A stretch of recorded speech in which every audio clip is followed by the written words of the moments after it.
Company की शुरुआत एक जस्ट उधार के लैपटॉप से हुई थी। उसने लास्ट ईयर 2 करोड़ का टर्नओवर किया और इस साल का प्रोजेक्शन हमारा 10 करोड़ का है। गरीबी में कटा बचपन, खाने को अन्न नहीं, पहनने को कपड़ा नहीं, गन्ने के खेतों में करता था मजदूरी, 80 रुपए के लिए ट्रक में मिट्टी भरता था, इंफोसिस में झाड़ू पोछा भी लगाया और आज 2 करोड़ की कंपनी का मालिक है। दोस्तों, आज का ये केस स्टडी आपको ये सिखाएगी कि कैसे एक छोटे से आइडिया से आप अपने जीवन को बदल सकते हैं। इससे पहले कि मैं वीडियो में आगे बढ़ूं, अगर आप चैनल पर नए हैं तो चैनल को सब्सक्राइब कर लें और नोटिफिकेशन बेल को ऑन कर दें। और वीडियो देखने के बाद अगर पसंद आए तो वीडियो को लाइक करें और अपने दोस्तों और परिवारों में शेयर भी करें। तो चलिए वीडियो में आगे बढ़ते हैं।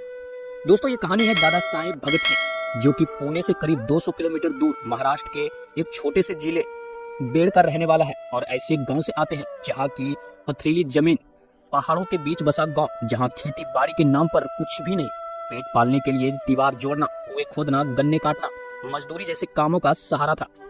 दादा साहेब जैसे तैसे इस गरीबी को झेलते हुए 10वीं परीक्षा पास करता है। उसके बाद कमाने के लिए मुंबई चला जाता है, जहां पनवेल सब्जी मंडी में बोरी ढोने का काम करता है। तकरीबन 3 महीना काम करने के बाद ये वापिस गांव आ जाता है और अपने ही शहर में ITI में एडमिशन लेता है। और जैसे तैसे ITI कोर्स कंप्लीट करने के बाद पुणे के एक टाटा फैक्ट्री में इसका जॉब लग जाता है, जहां इसे महीने के सिर्फ 4000 रुपए मिलते थे। अब आप सोच सकते हैं, पुणे जैसे शहर में 4000 रुपए में सर्वाइव करना और घर को भी देखना कितना मुश्किल होता होगा। लेकिन फिर भी हिम्मत न हारते हुए काम को करता रहता है। एक दिन उसका मुलाकात उसके एक जानने वाले से होता है, जो कि इंफोसिस में काम करता था। उन्होंने उसे कहा, 9000 रुपए इंफोसिस में मैं तुम्हें दिला दूंगा, लेकिन ऑफिस में झाड़ू पोछा करना होगा। तो उसने सोचा, झाड़ू पोछा करूंगा या टॉयलेट साफ करूं, पैसे तो 4000 से ज्यादा मिलेंगे ना। और उसके बाद इंफोसिस में काम शुरू कर दिया। उसने पहली बार वहां के लोगों को कंप्यूटर लैपटॉप पर काम करते देखा। वहीं से उसे आइडिया मिला ग्राफिक्स डिजाइनिंग सीखने का, और जॉब करने के साथ ही पार्ट टाइम ग्राफिक्स डिजाइनिंग सीखने लगा।